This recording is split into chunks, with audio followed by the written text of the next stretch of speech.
What is up, everybody? It's Dr. Vibe here, host and producer of the award-winning Dr. Vibe Show, the home of Epic Conversations, and I'm also the host of Epic Conversations 2020 Best Podcast News Award winner, 2018 Innovation Award winner given out by the Canadian Ethnic Media Association. I also co-host and co-produce the only online show in the world for dads and fathers that's sponsored by Dove Men Plus Care, and in 2023, 2022, and 2021, the team reached out directly and indirectly to over 100,000 fathers around the world. Also, I am a featured contributor to the Fly Nubian Queen YouTube network that's run by Dr. Boyce and Dr. Alicia Watkins. Thank you so much on that. And that subscriber base on that YouTube channel is 570,000 people. So as always, I'd like to say you're blessed, highly favored, a magnet for miracles, and a solution for someone's problem, and a few little housekeeping things. As always, if you haven't, please subscribe to the Dr. Vibe Show on YouTube and hit the subscribe button and notification button. Adding on to that, follow me on Facebook, YouTube, and LinkedIn. And two, if you want to, please, if you want to, call to action. If you want to advertise, your product, business, or service on any of the platforms that I host, please feel free to email me, dr.vibe at the drvibeshow.com. So we're broadcasting live on February 18th, coming to the near half over Black History Month. And what are you doing for Black History? Well, one of the things I like doing for Black History is doing this, having Black Canada Talking and partnering up with Cesar Ndema-Moussa, who is with us today. What is up, Cesar? You need to unmute yourself. There we go. Hi, Dr. Vibe. Hi, family. Hi, everyone. Pleasure to be with you always. Hi. Thank you. I'm good. Working hard, family. Yeah, well, community. You're making me mad today. You took out my friend isn't with you today. I'm so used to seeing a hand coming in the stream or some hair coming in the stream today. Yes, my little 2-year-old is having family dinner, and I said I would join them after the show, but it's February. We're in Canada, in Ontario, so after the show, I'm gonna go do some snow shoveling. That's what I will do. Yeah, I did some on. Was it Friday, Thursday, or Friday? One of the 2 days we had some snow, but it was the first time we'd had any significant snow, at least in 2024. Yeah. So it's not bad. But what's going on in your world otherwise? Working, and engaging the community. Also, it's not just, Black History Month. It's not just about galas. I mean, I'm presenting every week, conferences, also trainings on top of work. So for me, really presenting, giving conferences on Black History Month, notably Black Resistance. When you look at example, last Thursday, I had a morning conference to a federal department, and my afternoon conference to a health and community resource center. And this week, notably, I'm giving a training to a Crown corporation. Oh. And next Monday, I'm having a conference/interview regarding EDI and issues in society, basically with the University of Ottawa.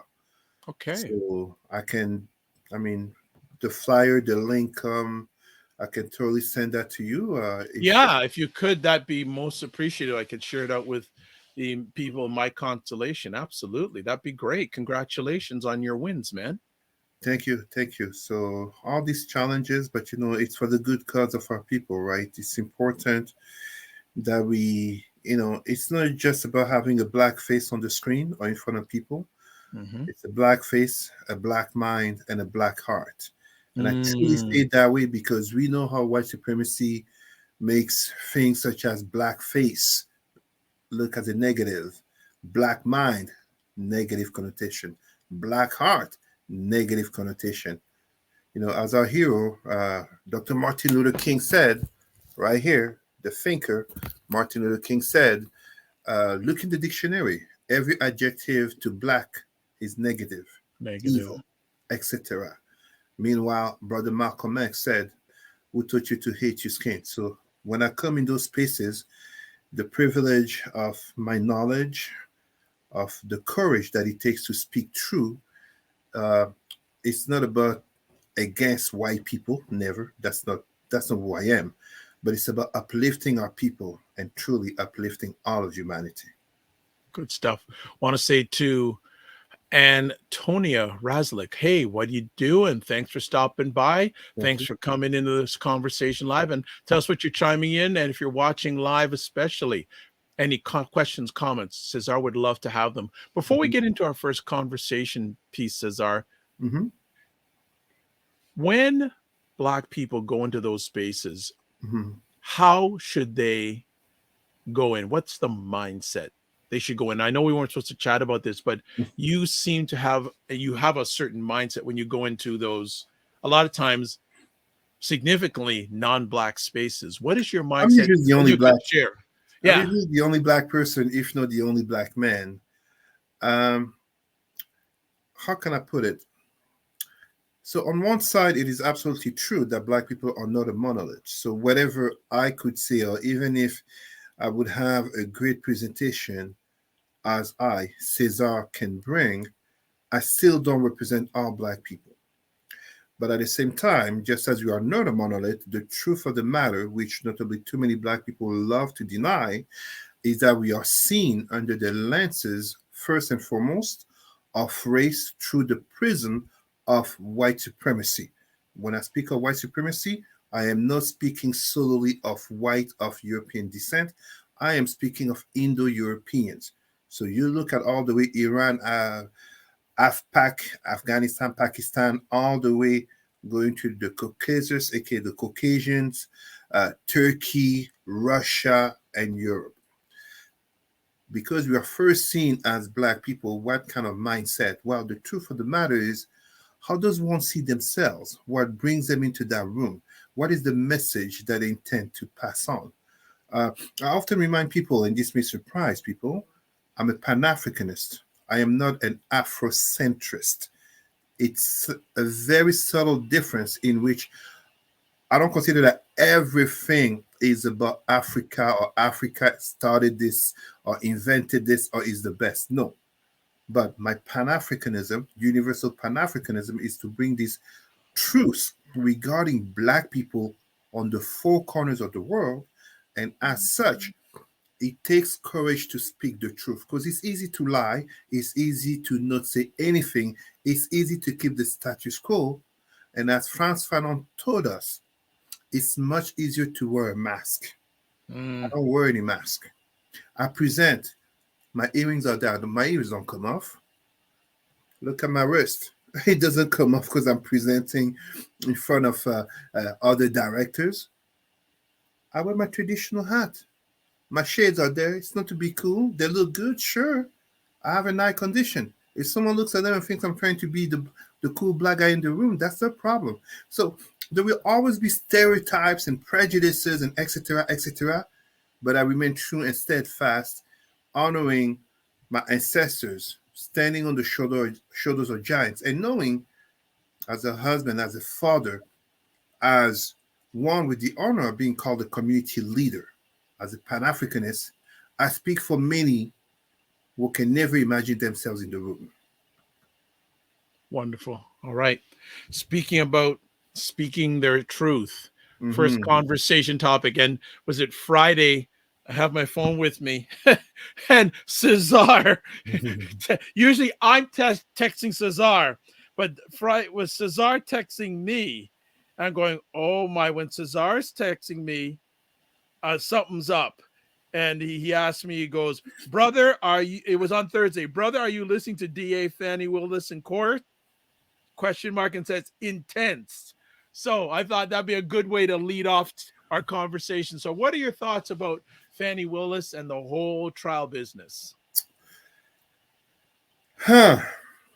How can I put it? Controversial. Controversial because, and this may either surprise or disappoint some of our listeners, black people just as allies. But to put it to you like this. There was on that evening, I believe it was that evening on CNN, our sister and former prosecutor, Laura Coates, had not a town hall, but something called Laura Coates Court of Public Opinion, something like that.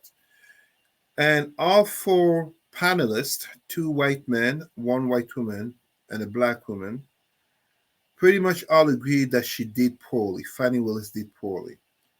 The black woman, the sister, was less harsh on her, but the three white people were very harsh.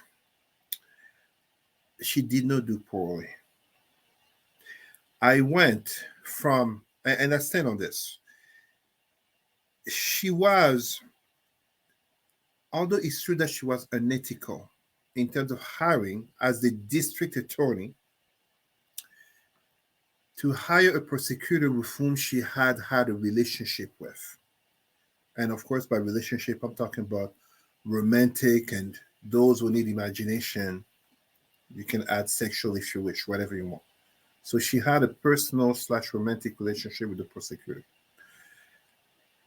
Poor judgment, lack of ethics. A lot of criticism can come, but I am not the only one, and I heard from other analysts who were listening, who came to the conclusion that it did not impede on not only the quality of the brother to be the prosecutor, because it's a black man, but also on her as a district attorney, and we must add, as a black woman, to do an efficient job. So this is a matter of optics. But, and this is where it gets interesting, so where the crux of her basically being at the bar, being put to the question, and she said it so well, she's not the one on trial. Trump is the one who's supposed to be on trial.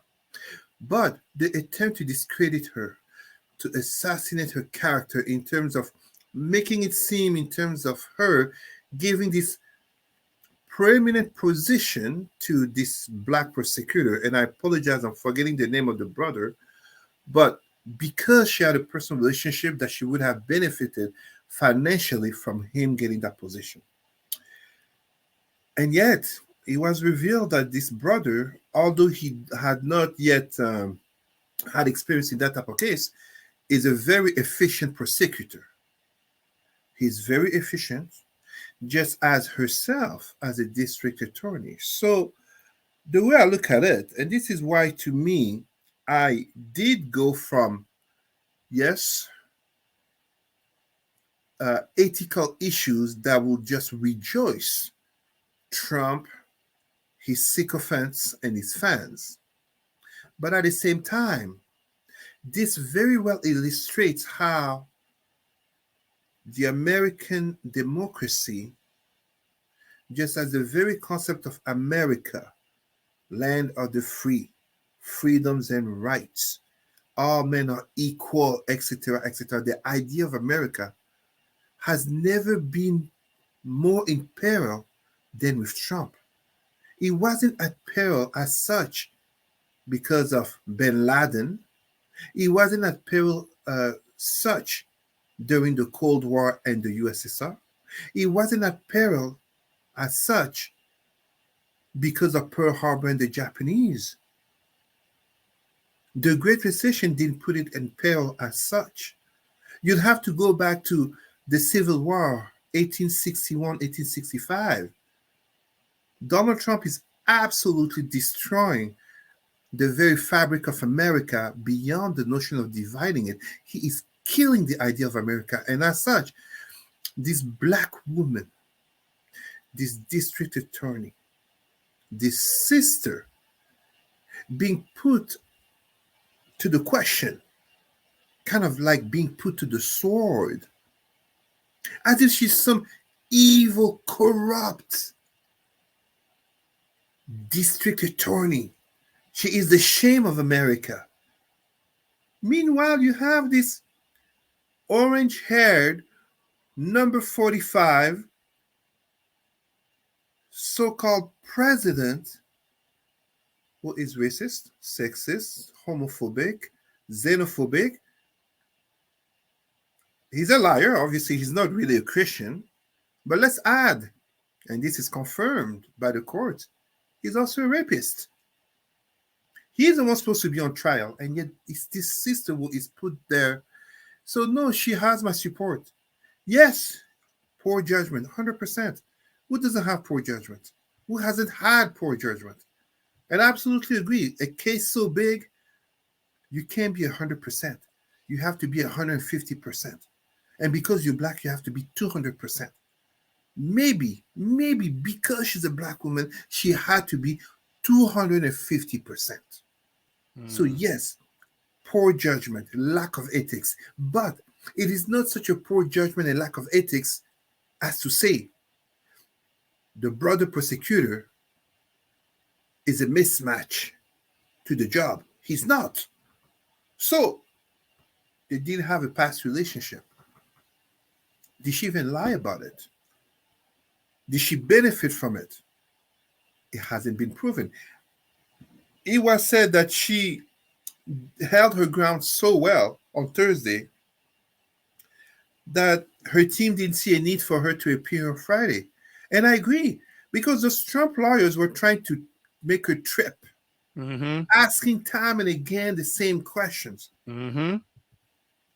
I listened to it on the radio because, of course, working and, conferences and all that, I'm trying to catch what I can. But even as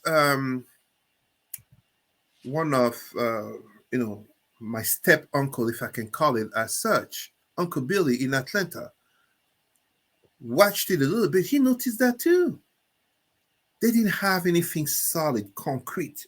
All they had was, let us taint negatively this black woman as this evil, corrupt district attorney in order to break this case against our man, Trump, despite the 91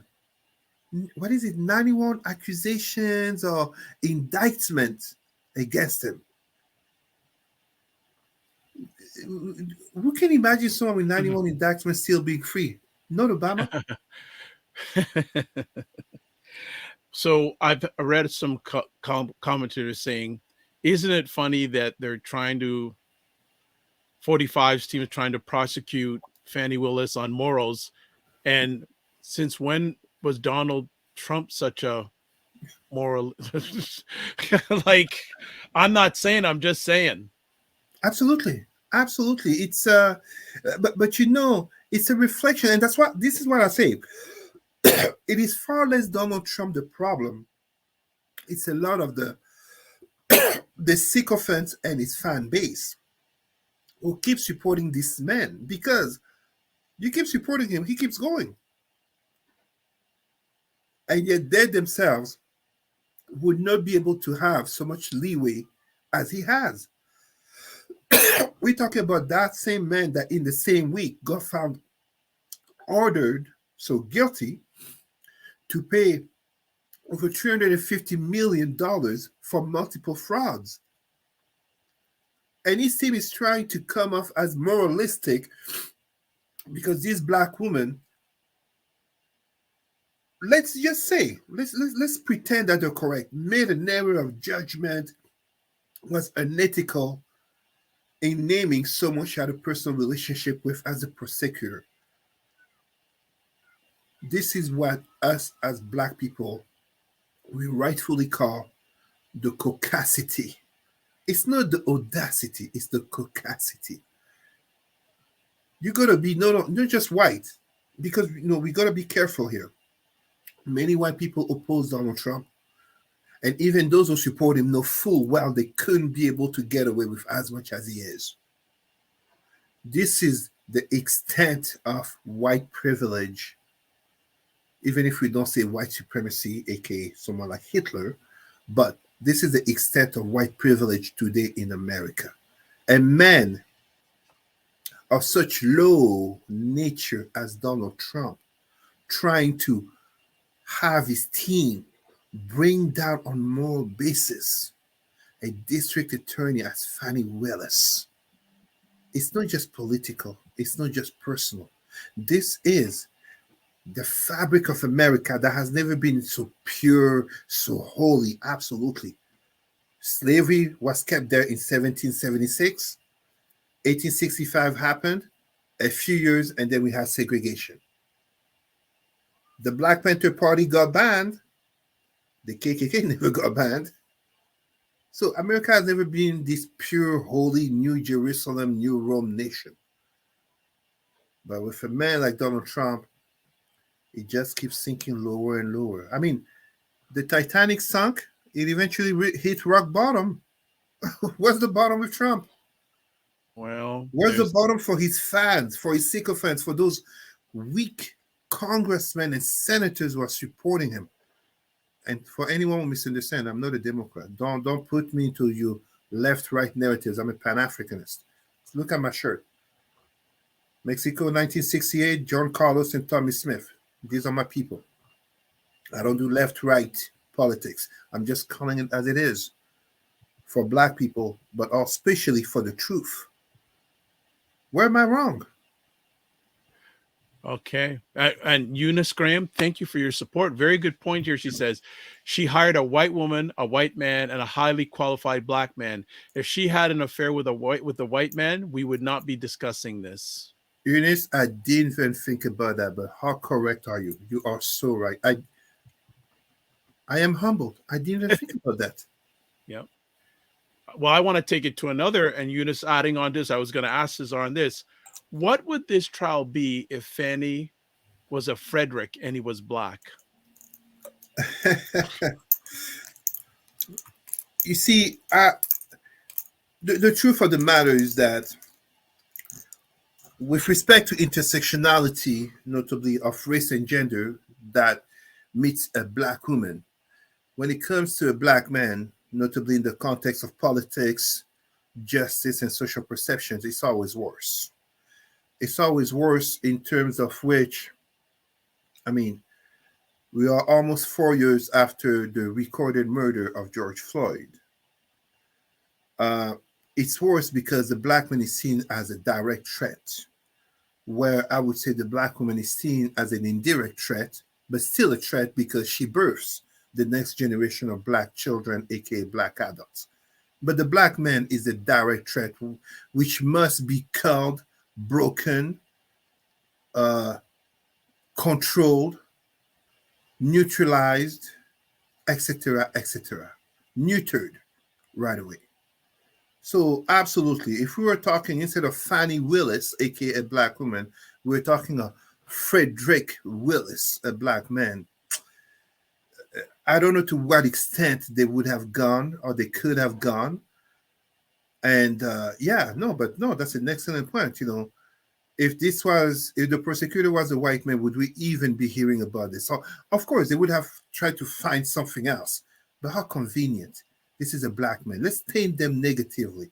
Let's look at the finances. I mean, for me, there's something when I was listening to this, and if there's any Black woman listening, please understand, as a Black man, oldest brother to two sisters, one in New York, one in Paris, it saddened me so much when the sister, Fani Willis, had to be explaining how she manages her finances in keeping hard cash at home, going on dates, having cash on her, making sure that no matter what happens, notably through divorce and having children, she must have cash. She must have a mean.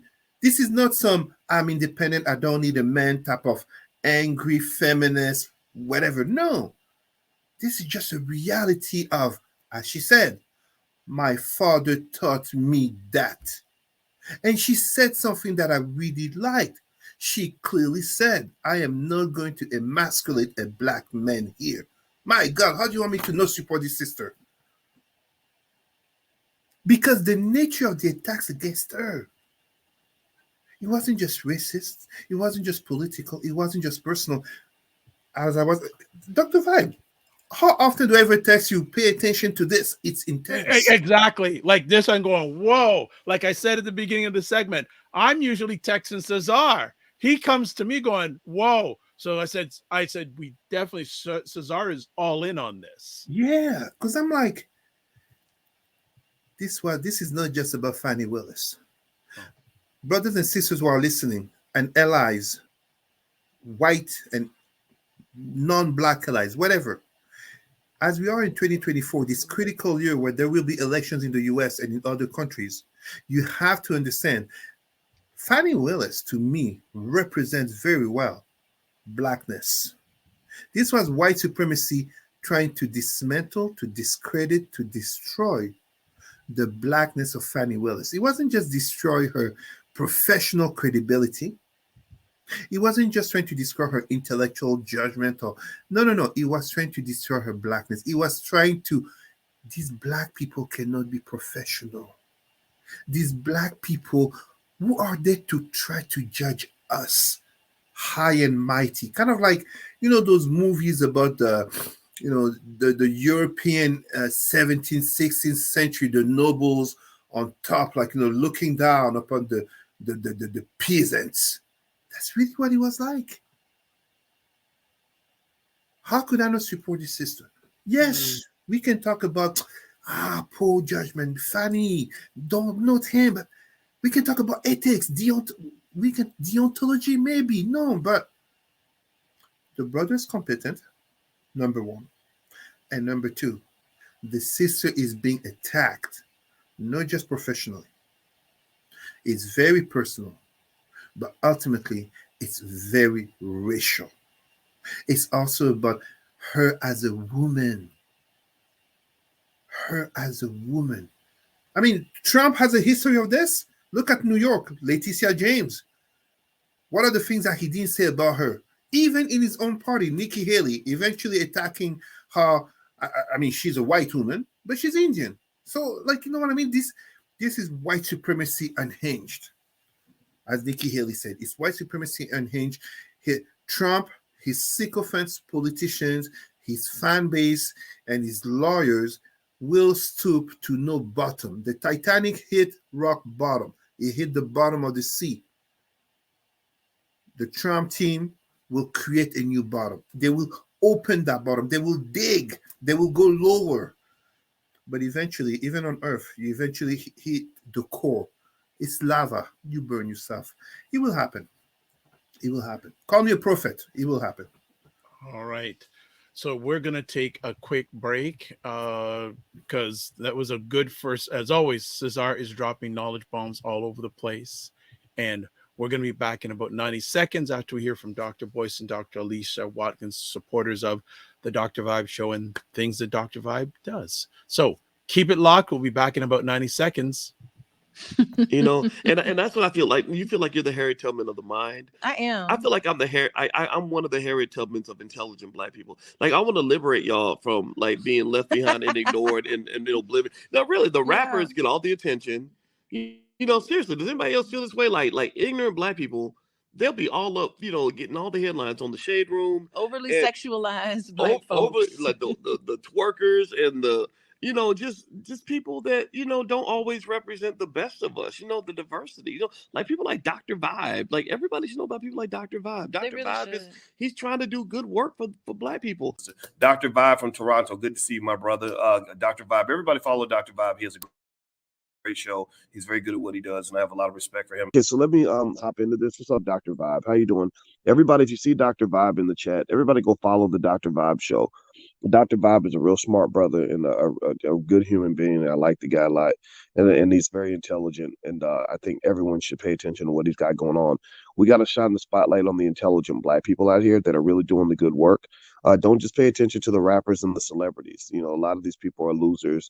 Your true winners are your people in your community that are really having your back. Helping us to have stronger families and a stronger community. So Dr. Vibe is in that category. So you might see the Dr. Vibe show in this chat. If you see him, please go follow him. Okay. All right. So anyway. We are back. Hail up, Dr. Boyce and Dr. Alicia Watkins. Okay. We are back. So got some more people chiming in, more comments coming in. Absolutely. Let's bring on our next conversation. You know what? Before we go that, let me say that if you want to get in touch with Cesar, there is his email address, president at Roots and Culture Canada, and Facebook, his Facebook link. So I just want to make sure you know that. I think I've also shared that on the chat on all the platforms that you are watching this live or on replay. So let's continue on our epic conversation.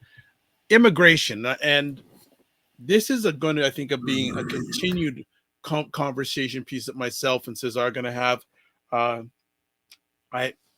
have to thank Cesar publicly. I had the opportunity to, there's a young man that I'm uplifting who is a student, international student from Cameroon, which is Cesar's homeland. And I said, you know what? This gentleman's having a really challenging time. For those who maybe in Canada, you don't even know, but the situation for international students is getting more and more difficult. And also immigration wise, especially Black people when it comes to immigration in this country. And I don't hear the same challenges for those who are not Black. Maybe there are, but I'm only hearing it from those our people. And basically, he's in a situation in 11 more days because of the education system, especially private education, and what they are doing, questionable practices when it comes to international students. It's not good. But the whole immigration piece is becoming more and more to the front of the conversations I'm having these days. So Cesar, what do you want to add on to this? Dr. Vibe, I have to really say it's really disturbing. Disturbing because, let's not be hypocritical here. This is not something new. It just has become exacerbated in the larger context of many things going on, such as not only the inflation, the rising prices of things, but notably the lack of affordable, not just the lack of homes, the lack of affordable homes. And as such, we find ourselves in this mix where there's also an entire geopolitical context in terms of Canada's influence in the world. I mean, although the story of Canada's immigration and international students really got brought forward using the example of Indian students, the CBC, etc. The truth of the matter, and you said it so well, Dr. Vibe, there are countless Black, African/Caribbean students, international students who are here in our cities who are struggling. They are struggling notably because they have been scammed. They've been scammed back home by recruiters, painting to them this idyllic vision of you coming to Canada, you're going to have a home, you're going to have a dorm, things cost this much, and then they discover it's 2 to 3 times more. And it's not just in terms of how much they have to pay for the school. It's a business. It's a business with large profit margins. This has been demonstrated with some of these colleges that heavily rely on them. And let's not be hypocritical.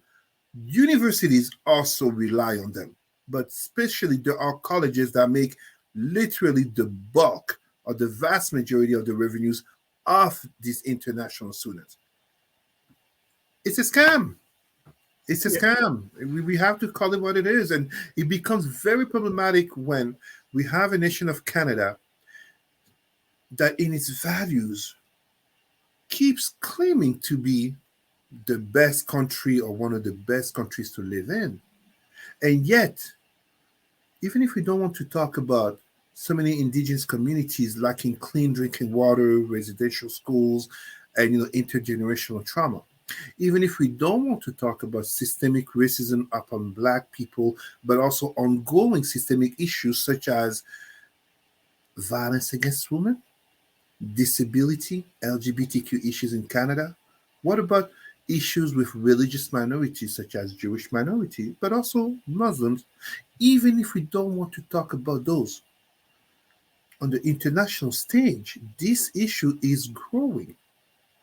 Is it growing to the point where it may create problems of Canada's international image and people not coming through? Well, it will. It will eventually, because people talk to one another. Right now, as you are Black people, if I'm not mistaken, I believe people from Ghana are counting as the second or third largest group of foreign students coming to Canada. They may eventually start to decide to go to another destination. But at the same time, as we are criticizing, and I say this very important point, and this is true, as we point the finger, we must never forget that there are fingers pointed at us. It's great to point the finger at Canada, but let's be honest. What are the authorities in our countries back home not doing to ensure higher quality education, higher learning, the colleges and universities that should be more than adequate so that one doesn't feel like having the name of a Canadian university is going to substantially increase the potential of getting a good paying job. It's a geopolitical problem. We are just seeing it at a national and notably community level, including when we talk about refugees sleeping in tents in Toronto. It's geopolitical, ultimately. It's socio-economical. It's remnants of history through domination, oppression, and marginalization. But we also need to address our leaders. It is, yeah, please go ahead, Dr. Yeah, and I'm going to expand the conversation a bit, and I think I've mentioned on previous conversations, there's a lady I know, her husband, and her young son came to Canada maybe 3-4 years ago, and now they're on the basically, and they've taken courses. The lady told me one of the courses she took, like, she got charged $30,000. Let me say that again. $30,000. They're in debt. And they were told just recently, like, they live in the Greater Toronto area. They were told that if they, and I don't know what her situation is right now, but it was coming to be very, very challenging because she was basically told, you got to get, and there was only certain types of jobs she could get. You have to meet this certain requirement, or you and your family have to move to Nova Scotia. That's the only place in Canada that you could live. Now, the other thing is, too, that because they're older, their only choice was Nova Scotia. But because their son is younger, their son could stay in Ontario. Right? And interesting. So KB says, why not go to other cities outside of Ontario, Quebec, BC, and Alberta? Is the cost of living not much lower than other cities and provinces? It's almost a good question, but the problem is this. Let's be honest. When someone comes as an international student to Canada, and notably they're selected to attend a particular school, why is it that the impetus should be on them? Because if we go by that logic, there would be a lot of internal migration within Canada from people departing provinces which have a higher cost of living. Ultimately, the problem, like I'm saying here, is geopolitical internationally, but also political right here. If we are able to have politicians, and I don't even say this to criticize them, but let's think about it. If you're able to have politicians who can talk about a buck a beer or no need to renew license plates, then clearly there is money to make sure that people who are coming here to improve their lives. And it is proven that when the quality of reception and integration is assured, a majority or a significant number of foreign students stay and establish themselves to the country. So therefore, there is, as in investing, a return on investment. If we don't create the conditions for a return on investment, are we not penalizing ourselves? This is a very honest question, because the issue, for me, the issue is even less how much it costs, but it becomes even more the lies and manipulation, aka the scam made to attract people here and to get them in dangerous situations where they feel stuck in order to benefit from them. Mental health, isolation, depression, risk of suicide. Let's be real. Yeah. And, a lot of these students not only are coming for education, but they're leaving situations that are not the greatest either. Yeah. And for them to come, you have parents and sometimes communities that sacrifice. Look, I've been doing my best to help a group of young ladies from Africa. Many of them have left their children at home for a better life. Their goal is to get established so they can get their children and family over. So Michelle has a comment here saying the provincial government has always kept the private institutions in business through the former second career program, which is now Better Jobs in Ontario. So Michelle, I won't say she knows this system very well. So again, looking at follow the money. Business.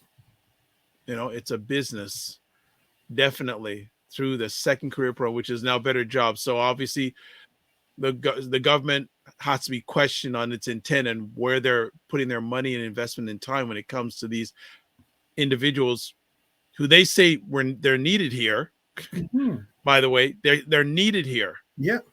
But the funny thing is, I remember over the last year reading more and more stories, not just necessarily students, but other immigrants from other countries. They're coming to Canada, they're going back home. If it's not beneficial to stay here, why would they stay? Exactly. And at the same time, was it maybe a month ago? I was speaking to this young man who finished his master's, and he was planning on going back to India, talking very negatively about Canada. As a proud Canadian, yes, I do have some Canadian pride, of course. I'm telling him, no, Canada is not all negative.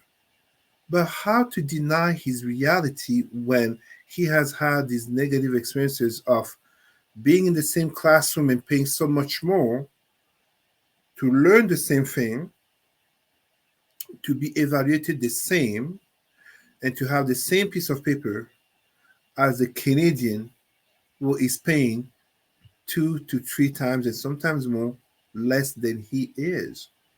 Yeah. Considering that even for him to come has been family sacrifices on top of being alone here for the completion of his studies to gain a master's, I believe, in engineering. So yes, it's easy to say, yeah, but they go back home, they become the elites, the cream of la creme. But no, it's not that simple. We become a problem when we claim to be a certain type of countries, and yet we have situations as such that are coming forward. It becomes an issue of preaching equity, but maintaining inequities. Well said. Well said. Michelle says, it is big business. Now the international students are on the hook for sudden fees. It makes me ill. Well said. Well said. And please, let us dare to be controversial. Let us dare to be controversial.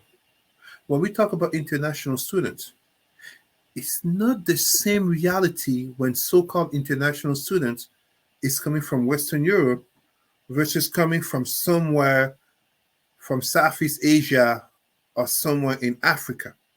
You have a different reality at home itself.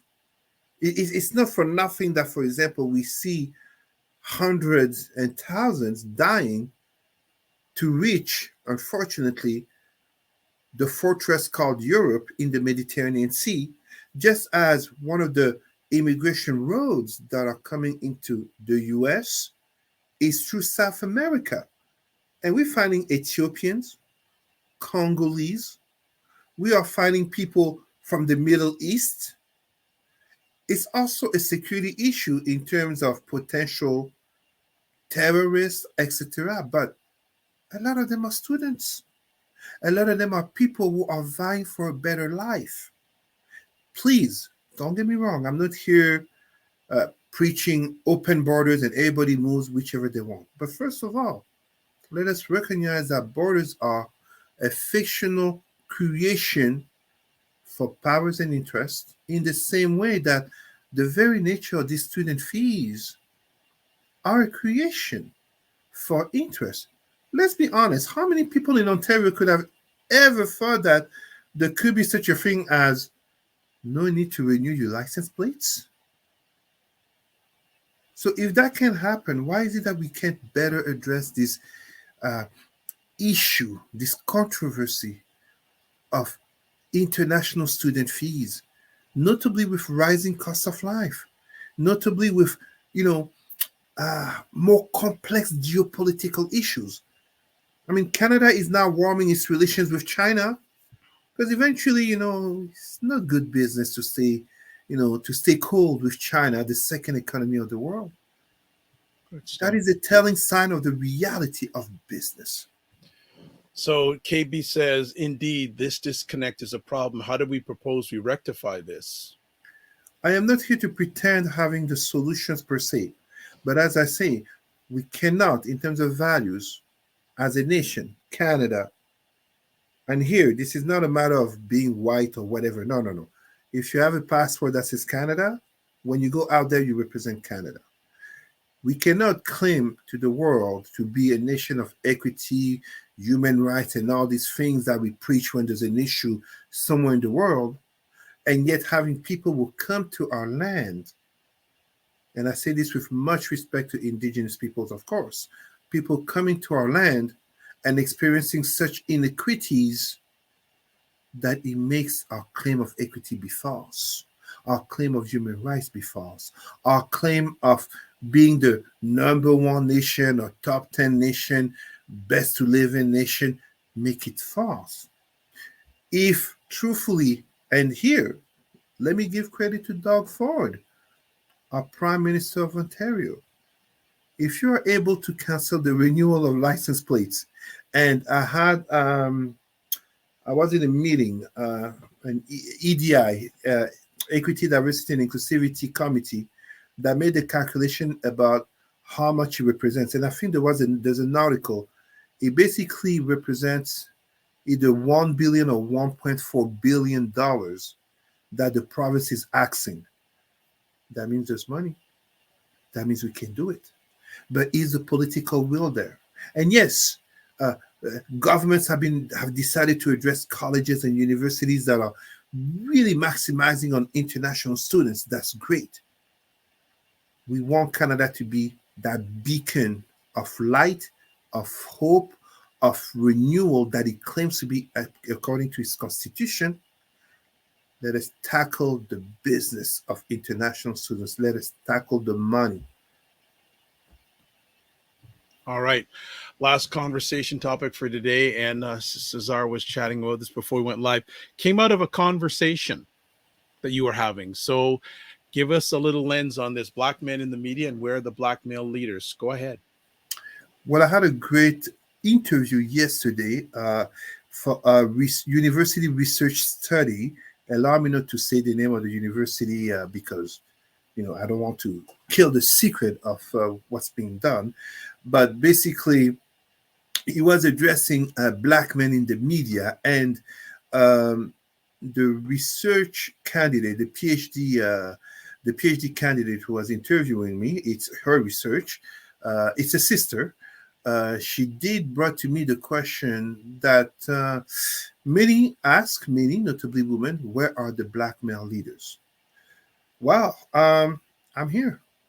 Dr. Vibe is here. We are here. But I dare to ask these questions. When we talk about, because it's really two-part questions here. When we talk about black men in media, there are many black men in media. But let's be honest, far too often it is under the prism of what I call the first cancer of the black psyche, entertainment. That's what we see. Musicians and athletes. And don't get me wrong, I would not want to live in a world without entertainment. I criticize often Michael Jackson for his skin bleaching and features changing, but Michael is the king of pop, the greatest entertainer ever existed. Muhammad Ali, the greatest athlete. Oh, yes. Everybody knows my sport is football. My number one sport is football. Number two is basketball. So you would think I would say Pele? You would think I would say Michael Jordan? No. They haven't had the standing up for social causes that Muhammad Ali has had. So this is not against entertainment. It's against toxic entertainment and the perpetration of stereotypes against black people. And here, I often give the example of a black man that actually I really like this brother. He was my favorite basketball player as a teenager. But as an adult, as a professional, as a man who addressed these issues, for all that he's a successful businessman, he's an NBA Hall of Fame legend and all that. Shaquille O'Neal is a problem for me. Shaquille O'Neal is a problem for me because he is very comfortable acting as a clown. And because he acts as a clown, it comforts stereotypes about the dark-skinned, tall, big, muscular, bald-headed black man that me and you look like. So coming into those rooms, and I know some people will be offended or will disagree with me, but coming into those rooms, in those rooms of powers, in those rooms of senior leadership, in those places of power conversations where I come in as a regional director, as a consultant, where I come in literally not just to educate, but to address policies. Very often, the perpetration of stereotypes and prejudices that are carried by far too many black men play against me before my credibility is seen. Whether we talk about Shaquille O'Neal, Terry Crews, look at me, Mr. T, I can give so many examples, but the point is this. Black men are there, but the perception in the media, because we dominate in entertainment, but we don't control it, plays against us. I do not care how black people try to justify it. You cannot be a black man whose wife has won so many Grammys, more than anyone else, and then you go complain that they never gave her the Grammy for Best Album of the Year, and yet you are a billionaire. Create your own damn thing, my brother. Jay-Z, you know I'm talking about you. What's the point of you being a billionaire to go complain that your wife should get some plastic golden thing? She doesn't get it. Create your own thing. Call Oprah. Call Tyler Perry. I don't know if it's still okay to call P. Diddy, but call those other rich, famous billionaire. Call Aliko Dangote in Africa. Afrobeats, Africa is on the map. Create those black awards.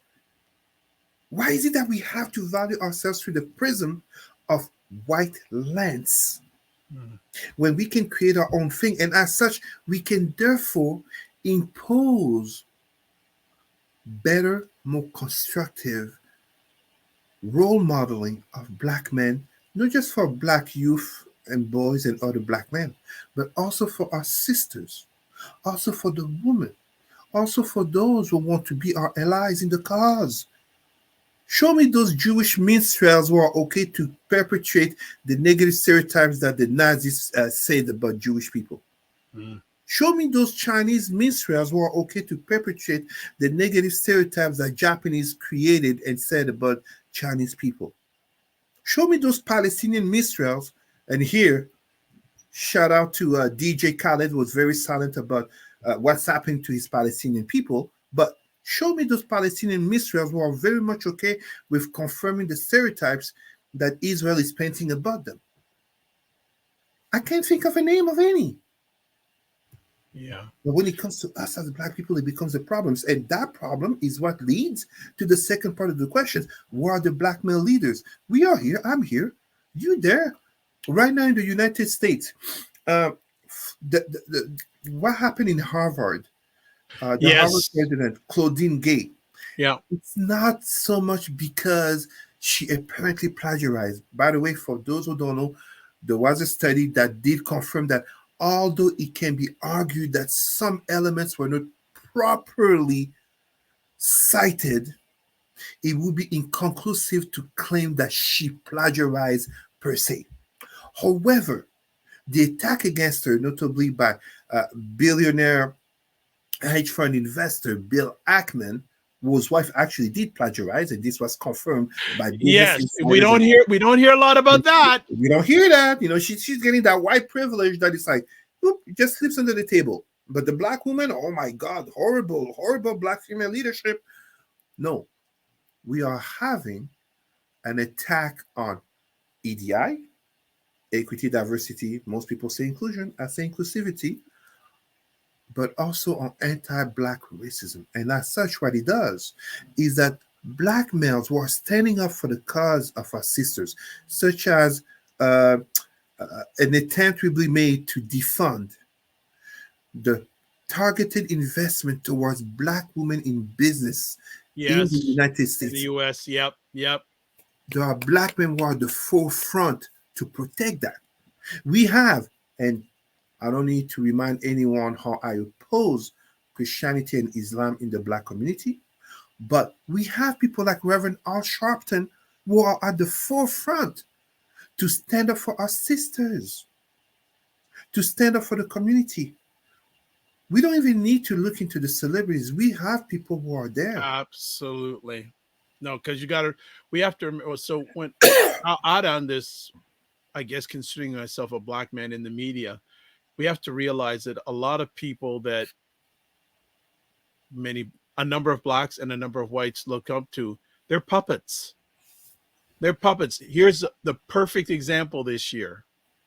And the infamous Cat Williams interview done by Shannon Sharp. A lot of layers, a lot of lead to say to that. But let's look. It's probably, if not the second most, it is now the most viewed video of all time Oh, on really? YouTube. Oh, wow. And yes. Wow. Yeah.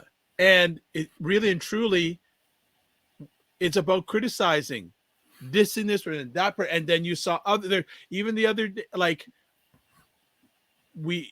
and I respect Shannon Sharp, but he has become popular because of gossip, because of beef, because of controversy. It's feeding into the stereotypes about Black people. They can't come together. They can't organize.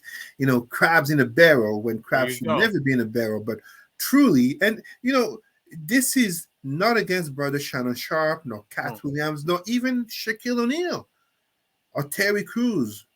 For all I can dislike their antics on TV. No, it's not about them. It becomes about the community because eventually we are seen through those lenses. Absolutely. That's a thing. How is it that we have a video of a Black man bashing other Black men, rightfully or not? Obviously, anyone who knows me knows I'm not into comedy. My favorite comedy thing is still CB4. Back in 1993. So that kind of tells you how much I don't follow comedy. And you know, CB4, Dave Chappelle, that's my comedy. Okay. Yep.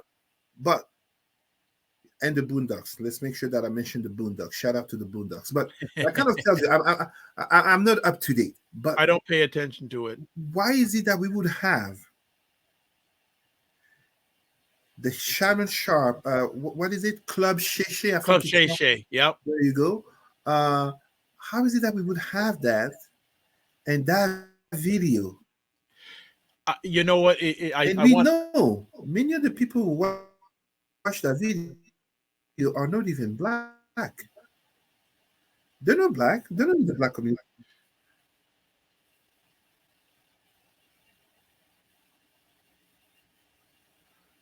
You know. Go ahead, Dr. Vibe. I'm here. Yeah. Yeah. I'm going to go to the audience first. So KB says two interesting comments. As a culture, we must celebrate and encourage academics, entrepreneurialism, and family values. Our issue, in my estimation, is the imbalance in what we celebrate. True. And that also says, additionally, the machine behind celebrating Black trauma is all too profitable. We need to return to Garveyism. Well, one of the things I always say, Black trauma is $1 billion industry.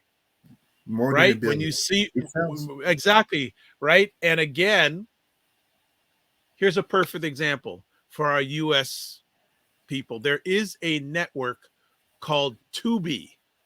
It's an online streaming network in the United States. Now, I didn't know about it till recently, and I have to give credit to Roland Martin, did an incredible breakdown about Black media about 2 or 3 weeks ago. Okay. Guess who owns Tubi? Who owns Tubi? Fox. Oh, wow. So a number of Black Americans say, you got to get on Tubi. You got to get on Tubi. You got to get on Tubi. So Roland Martin's saying, okay, here I am trying to launch or try to keep surviving a Black independent network that covers, serious issues. It says, and many of you all want to get on Tubi, entertainment, ratchet shows, etc., all this, and then you don't realize that when you give your money to Fox, what do they do with that money? They support a lot of initiatives that are anti-Black. Absolutely. The black male leaders, hey, they'll take, and it's how deep we want to go, because realize a lot of people love football, a lot of Black analysts on football, right? That are looked at as leaders, right? And I'm not just picking out Fox, or other networks too. We know that they support their money, all that. Eunice Graham says they're trying to get rid of Black excellence, and they're using a lot of Black entertainers to do it. Yes.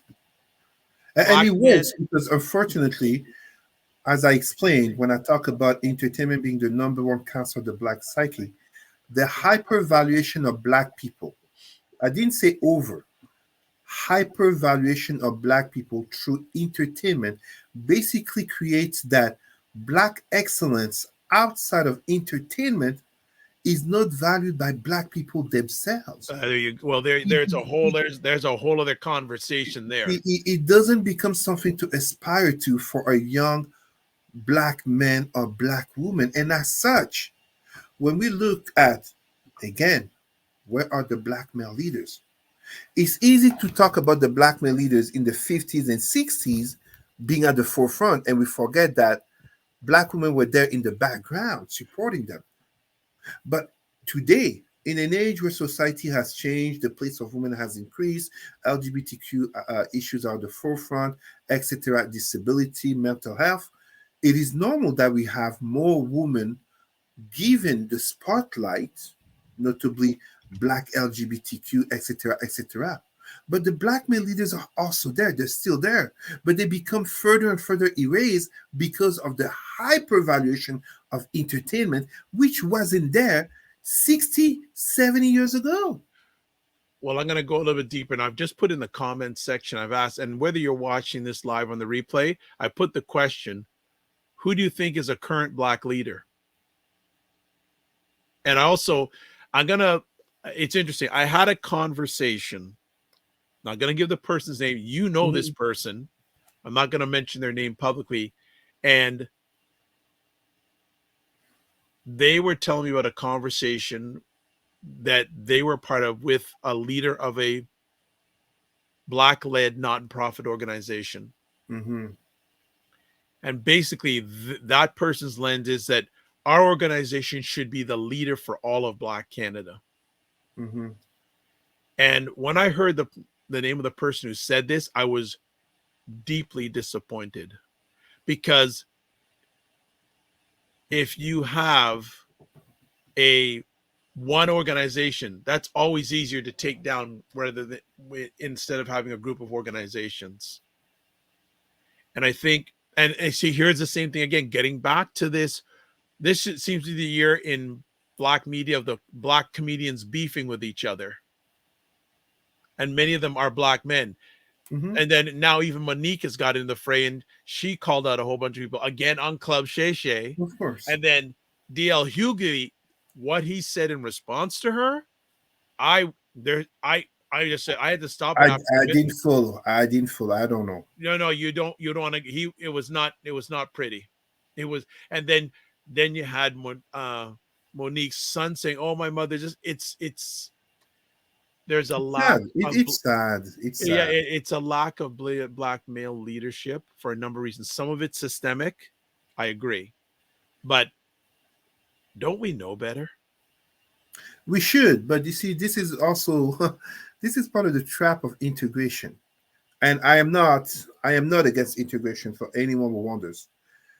This is where our brother, and I show it, our brother Malcolm X, just as Mandela, they were correct in terms of integration. There's no such a thing as Black people living in autarky or on a separate Black island, or let's put a quarter of the country to be Black only. No. The problem with integration is if you have a lack of Black consciousness. When you have that lack of Black consciousness, this is what it creates, because as Franz Fanon was talking about, and like, the wretched of the earth. We seek white validation. We despair to be accepted, to be loved. We lust after their gaze and their attention, not because they are white, not because we are black, but because we have an inferiority complex, and in our subconscious mind, we see them as superiors. It becomes fundamentally problematic when we talk about leadership. This is an experiment that I did many times when I present, and I still do it when I give conferences or present in high schools. For 2 minutes, asking the teenagers, the high schoolers, to name any rich and famous white person they can think of. And then for a minute or 2 minutes to name any rich and famous black person they can think of. They always finish the 2 minutes for white people, and they still have so many names to add. They never finish the 2 minutes for black people because they realize the vast majority, maybe except Obama and Mandela, the vast majority of black people they think of are entertainers. We can talk about systemic racism, absolutely. But we also have to address ourselves, accountability in terms of our own community and the people that we let at the forefront under the claim of speaking and representing us, because it becomes so comfortable for non-black people, especially whites, especially elites, to say, well, those are the leaders of the black community. Look at how they're behaving. And then to expand, to extend that narrow view that becomes racist upon the entire black community, which is what I was talking about. When I come in those meeting rooms and conferences, me, regional director, me, consultant, me, member of academic society.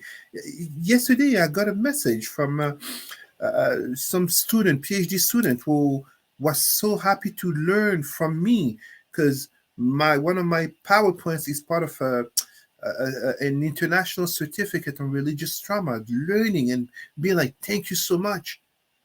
But how often, as black people, we have to prove ourselves so much more, notably because we have people who look like us comforting people who don't look like us of the stereotypes and prejudices that they should have against us. I just want to add on to, I think part of the challenge too is the message that's being provided we don't have final stamp on it. Yeah. Right. We don't control the narrative. We right. We provide the content, but it's kind of like to be. It's kind of like so many things. Ultimately, the pockets. So it's just like, I think this beats definitely continuous conversation. One of the things, and it all starts in the school system. It's also at right? home that provide. At home too, but school reinforces it and maybe even takes it to a deeper level because our black boys and girls, they are taught to have a job. They're not taught to produce something. I'll let that simmer there. That we're taught to get a job. We're not taught to produce something.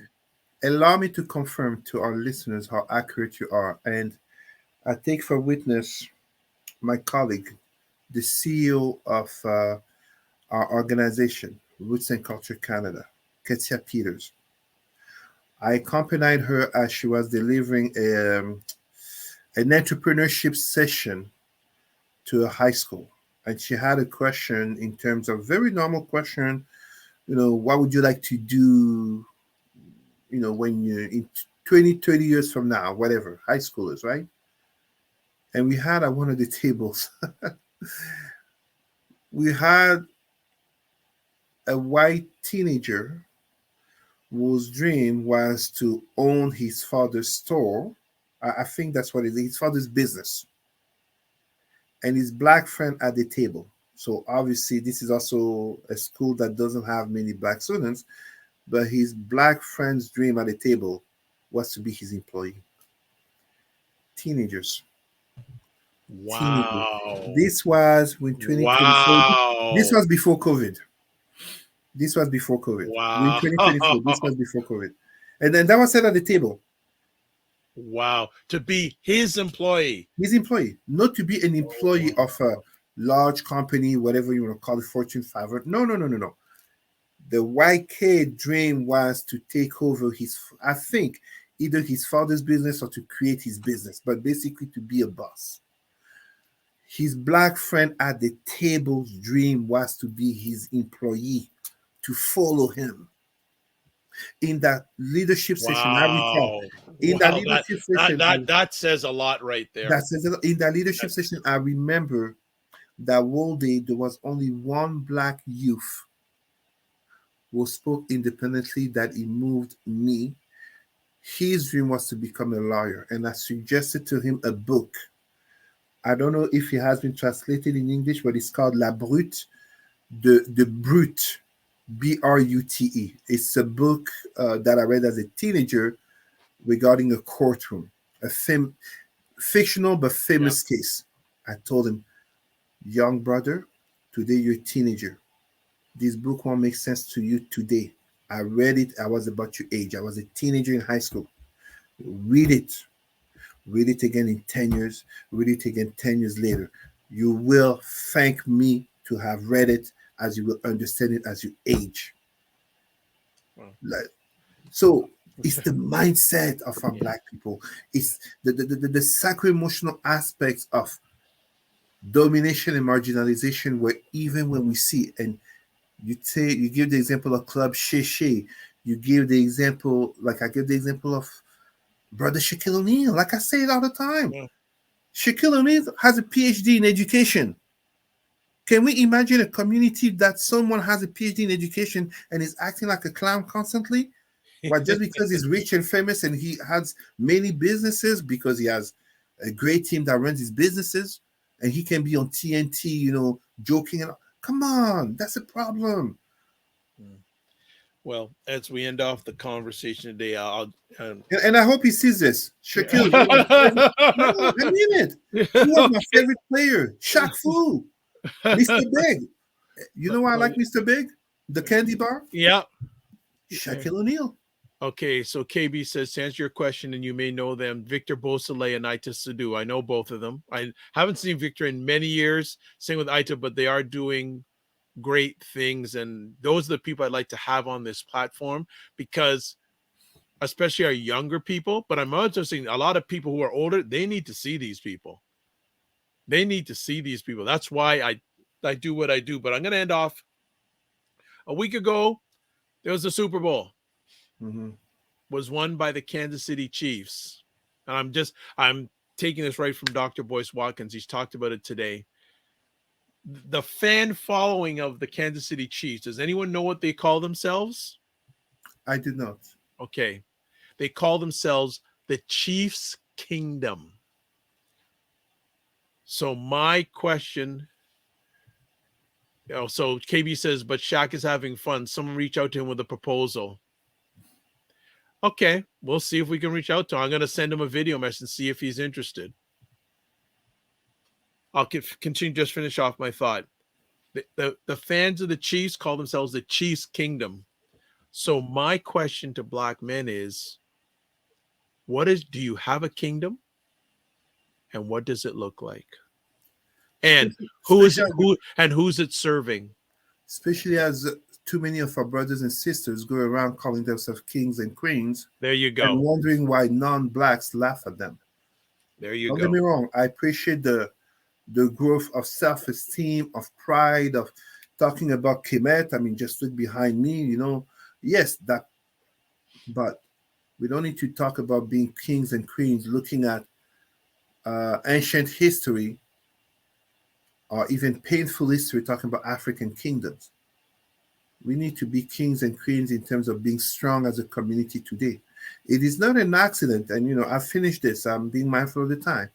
It is not an accident that a report demonstrated with proof that under Rudy Giuliani's mayorship, I think it's when he was a mayor, the New York police had an explicit or implicit, I don't remember, but it was a policy to leave Jewish and Chinese people alone, but to increase arrest and harassment upon Latinos and Blacks.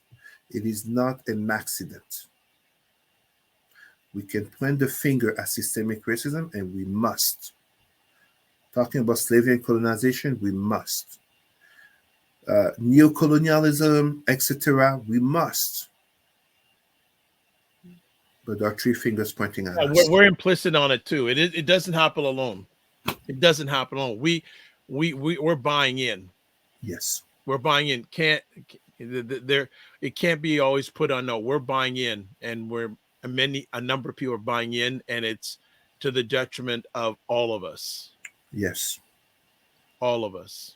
All right. We are done. Cesar, thank you for taking the time as always. Another great conversation there where you can get a hold of them via email and Facebook. What's coming up with you, Cesar? Anything that people need to know about? Well, the big event is next Monday. It will be a bilingual event with ROU in terms of me addressing it's EDI, racism and society.